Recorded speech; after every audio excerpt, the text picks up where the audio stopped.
Buenas tardes, queridos alumnos. Vamos a conectarnos por internet.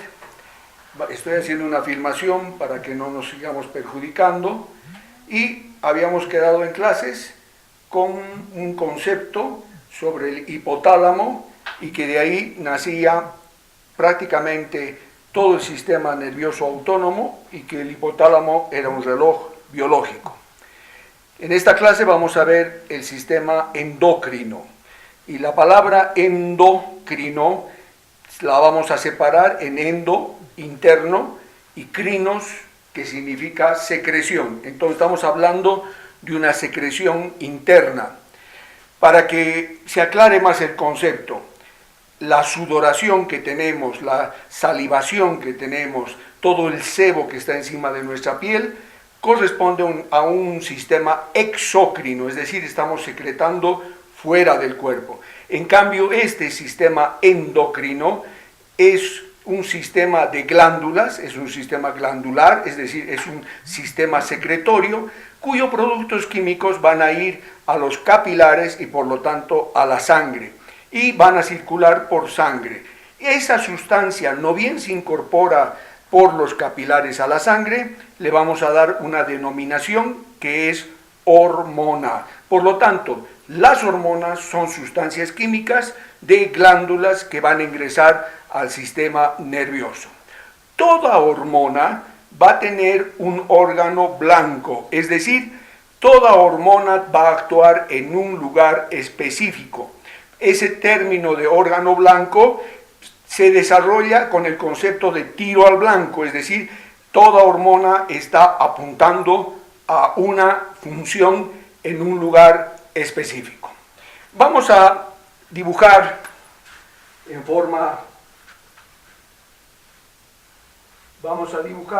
el supuesto hipotálamo. En el hipotálamo vamos a tener dos núcleos, el núcleo supraóptico y el núcleo paraventricular. Acuérdense que núcleo significa sustancia gris y que sustancia gris significa cuerpos neuronales. De estos cuerpos neuronales van a descender sus axones y van a conformar una estructura que es la parte posterior de una glándula importantísima que es la neurohipófisis.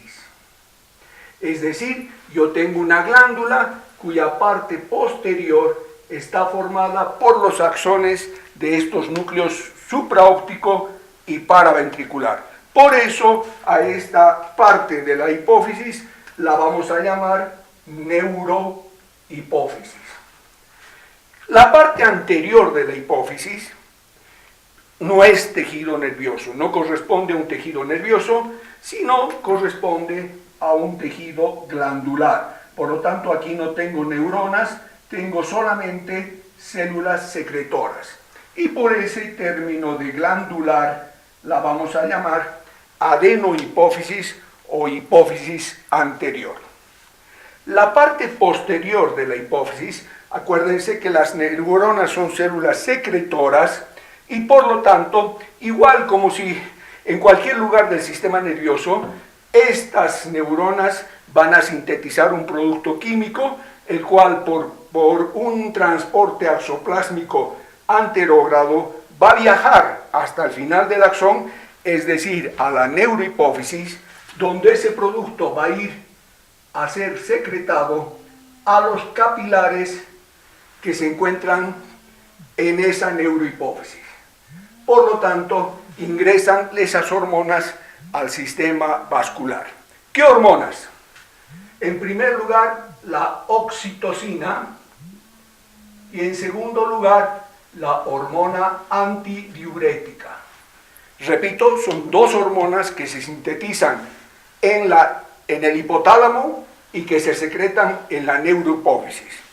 Estas dos hormonas, la oxitocina, va a actuar contrayendo el músculo del útero, es decir, esta hormona es mucho más importante en las mujeres porque contrae el músculo del útero y también contrae la musculatura que está relacionada con las glándulas mamarias. Entonces vamos a señalar primero la acción sobre el útero y la acción en la glándula mamaria. Por pensamiento lógico, esta oxitocina va a estar muy aumentada en el momento del parto. Es decir, esta sustancia química va a contraer la contracción de la musculatura uterina en el momento del parto y posparto va a ayudar a la secreción de leche en las mamas. El niño, en el momento del amamantamiento, succiona el pezón de la mama, pero tendría que hacer mucho esfuerzo el niño para poder alimentarse. La madre colabora a través de esta sustancia química en que sea secretada la leche por contracción muscular alrededor de la glándula mamaria. La hormona antidiurética, la cual ustedes ya conocen, va a actuar en el riñón. En el riñón hay un sistema porta, donde sistema porta significa un sistema de doble capilarización. Y lo que va a hacer esta hormona es, en la primera capilarización se va a filtrar y se va a formar la orina.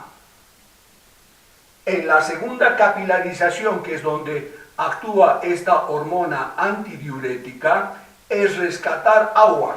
Es decir, esta hormona funciona en el metabolismo del agua. Si por X o Z yo no tengo incorporación de agua al organismo, la hormona antidiurética me va a rescatar agua de la orina y por lo tanto voy a orinar poco pero concentrado, eliminando las mismas cantidades de sustancias nitrogenadas que se requieran, pero el volumen de la orina va a ser mínimo. En cambio, si yo incorporo mucha agua a mi organismo, ya no se segrega esta hormona y por lo tanto los volúmenes urinarios van a ser más aumentados y por supuesto mucho más diluidos. Estas dos hormonas que corresponden a la neurohipófisis, su secreción va directamente hacia los capilares de la neurohipófisis. Si vamos a analizar la adenohipófisis, aquí yo tengo la presencia de un sistema porta, es decir, de un sistema de doble capilarización. La primera capilarización está en el hipotálamo anterior. En este hipotálamo anterior se van a secretar toda una serie de hormonas que se denominan factores liberadores o factores inhibidores. ¿De qué? De las hormonas que se producen en la adenohipófisis. Es decir, es un control que tiene el hipotálamo sobre la adenohipófisis. Vamos a dar un ejemplo. Si un bebé succiona el pezón de la mama, el hipotálamo se entera de que hay un estímulo sobre ese pezón y por lo tanto en el hipotálamo anterior se va a producir una hormona que es un factor liberador de la prolactina, que es una hormona de la adenohipófisis. Entonces ese factor liberador va a viajar por sangre, va a ingresar en la segunda capilarización a la adenohipófisis y en la adenohipófisis se va a producir la hormona prolactina. Esa hormona prolactina va a entrar por los capilares de esta segunda capilarización y va a ir a la mama para que se produzca leche. Entonces, este ejemplo de la prolactina es uno de todas las hormonas que se producen en la adenohipófisis. En la adenohipófisis, por ejemplo, se produce la hormona de crecimiento, cuyas siglas son GH.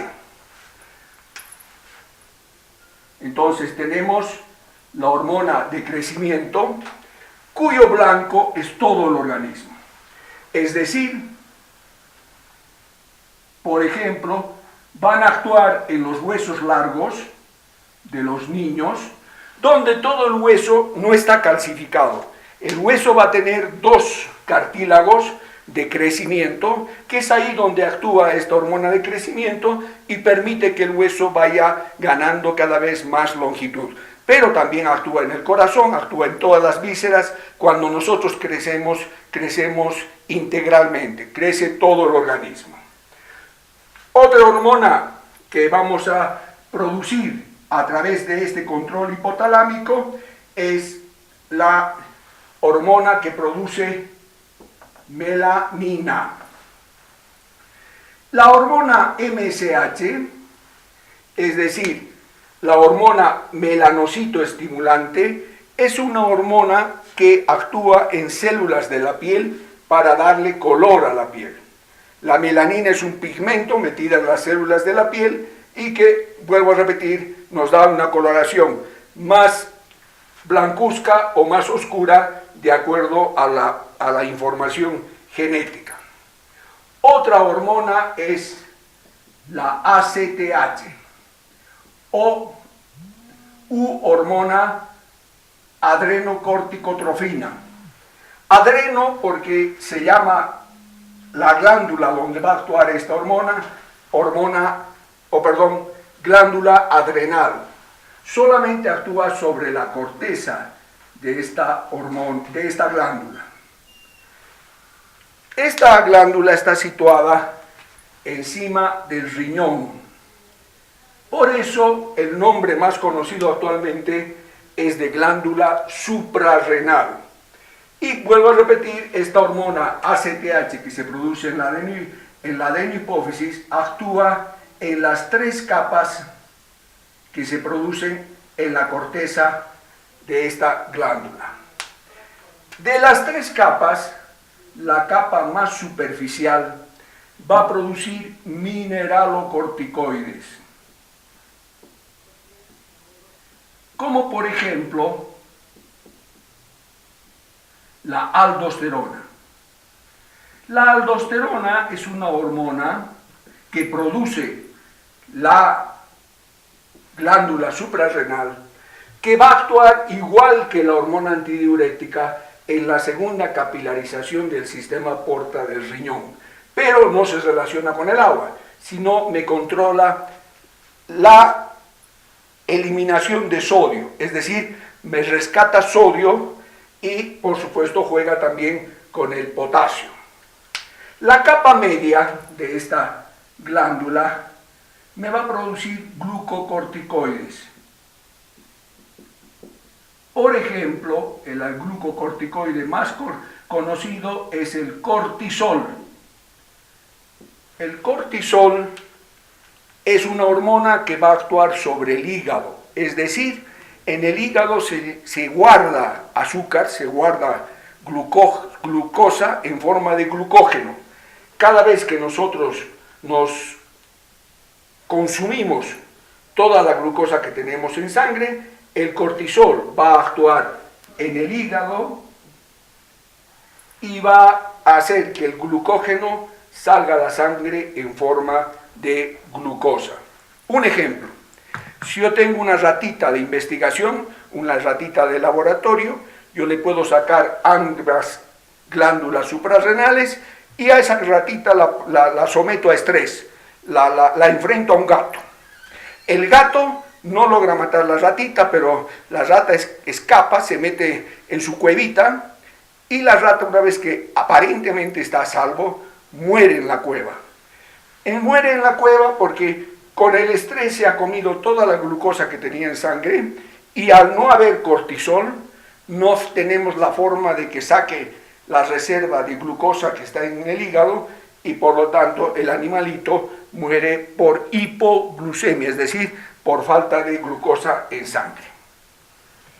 La tercera capa de la glándula suprarrenal me produce andrógenos. Los andrógenos son hormonas de tipo masculina. La principal, por supuesto, la testosterona. Se produce 1/3 de testosterona de lo que tenemos los hombres. Los hombres tenemos 1/3 de testosterona producida por la glándula suprarrenal y los otros 2/3 se producen en los testículos. En la mujer, la testosterona que tienen se produce totalmente, el 100%, en esta corteza de la glándula suprarrenal. Otra hormona que se va a producir en la adenohipófisis es la TSH, es decir, la hormona que estimula a la glándula tiroides. La glándula tiroides es una glándula que está en la base del cuello y es una glándula que también va a producir hormonas, las cuales van a regular todo el metabolismo del cuerpo. Todas las células del organismo tienen que ganar energía, eso es el metabolismo, y está regulada justamente por la tiroides a través de las hormonas que van a producir la tiroides. Bajo el control de la TSH, es decir, bajo el control de la adenohipófisis. Otra hormona que se va a producir en la adenohipófisis son las hormonas FSH, que es la hormona folículo estimulante. Como el nombre lo dice, es una hormona que va a estimular los folículos. ¿Qué son los folículos?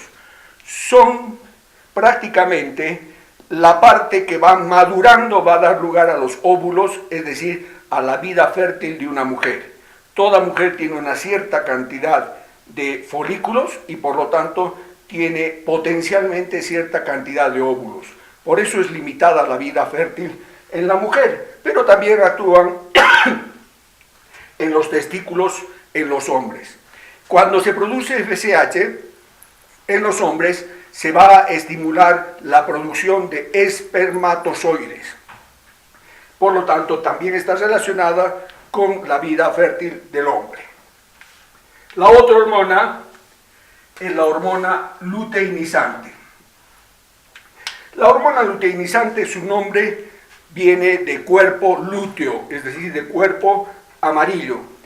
En el ovario de la mujer, este cuerpo lúteo va a actuar en la parte prácticamente fértil, la posibilidad de embarazo de la mujer. Ahí está el cuerpo lúteo produciendo progesterona. Prácticamente la última hormona que faltaría, es que ya la hemos hablado, es la hormona prolactina. La hormona prolactina va a actuar produciendo leche en las glándulas mamarias. Es decir, después del embarazo hay una producción de leche, pero esto está muy relacionado con el estímulo que podemos recibir. Lo óptimo es que un niño pueda amamantarse durante los 6 primeros meses de vida, algunos se prolongan hasta cerca del año, pero si el estímulo persiste, la mujer va a seguir produciendo leche. Puede el niño tener 2 o 3 años, como a veces ocurre en nuestra cultura, que el niño se amamanta durante un tiempo prolongado. Ahora vamos a hablar de algunas patologías que se van a producir cuando hay algún tipo de trastorno en la secreción de estas hormonas. Por ejemplo, en la hormona de crecimiento, mientras estos cartílagos de crecimiento permanecen, un niño que tiene mayor cantidad de hormona de crecimiento va a ir creciendo y creciendo, y si eso persiste, por ejemplo, por una posibilidad de un tumor que secrete esta hormona, vamos a resultar con una persona adulta gigante, es decir, una persona que a veces puede sobrepasar los 2 metros. El gigantismo. Pero si, por ejemplo, esta producción de hormona de crecimiento es posterior a la posibilidad de crecer, es decir, posterior a la desaparición de estos cartílagos de crecimiento, la persona ya no va a crecer, pero se va a deformar. Va a tener un crecimiento de la mandíbula, va a tener un crecimiento de los dedos, tanto de las manos como de los pies. Es característico que tengan que cambiar de número de zapato por el volumen del pie. Las manos, los dedos son mucho más los dedos son con mayor diámetro, y ese crecimiento de la mandíbula da características faciales muy típicas que se denomina acromegalia. Es decir, una persona que tiene acromegalia es rápidamente reconocible por las características que posteriormente en un repaso yo les voy a pasar imágenes que vamos a complementar estos conceptos. En la producción de ACTH, si en la producción de ACTH hay alteraciones, por supuesto yo voy a tener alteraciones en el control de la cantidad de sodio que tengo en el cuerpo. Ya hemos mencionado la cortisol, que no voy a tener la posibilidad de generar energía, y en los andrógenos por falta de testosterona. La FSH, LH y la prolactina son hormonas que van a estar relacionadas con la actividad prácticamente sexual. La luteinizante también actúa en los testículos y lo que va a producir es testosterona, es decir, la hormona que va a estimular a los testículos para que se produzca testosterona es la hormona luteinizante. Vamos a continuar con este concepto de endocrinología, hablando sobre el ciclo menstrual. La mujer va a cubrir estos ciclos que se van a presentar generalmente alrededor de cada 28 días. Y vamos a dividirlo en dos etapas. El ciclo menstrual lo dividimos en dos, y a esta primera fase del ciclo menstrual le vamos a dar 3 nombres. Lo vamos a hacer en forma muy didáctica. En primer lugar, en esta primera etapa, pues, va a haber un aumento de la hormona folículo estimulante. Es decir, por eso la vamos a llamar fase folicular. Esta hormona folicular o folículo estimulante va a actuar sobre el ovario para que maduren los folículos. Estos folículos se van a dar lugar a la maduración de los óvulos. Durante esta primera fase, el ovario va a producir estrógenos. Por lo tanto, le vamos a dar un segundo nombre, fase estrogénica. Estos estrógenos tienen una importancia en la mujer porque le van a dar las características sexuales secundarias que tiene la mujer.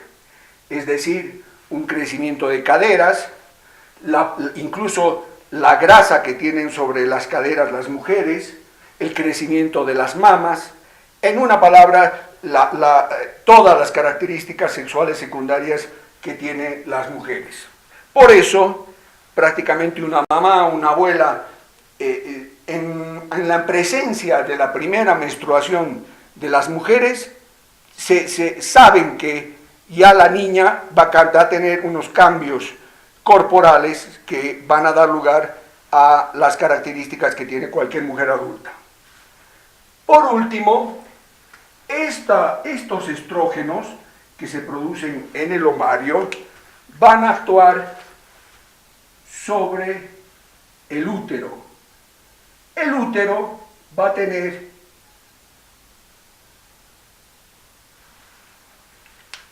una mucosa que se denomina endometrio. El término es endo, interno, metrio, porque está metido dentro del útero, y lo que va a hacer los estrógenos es que este endometrio crezca, por lo tanto prolifere. Por eso el tercer nombre que le vamos a dar es fase proliferativa.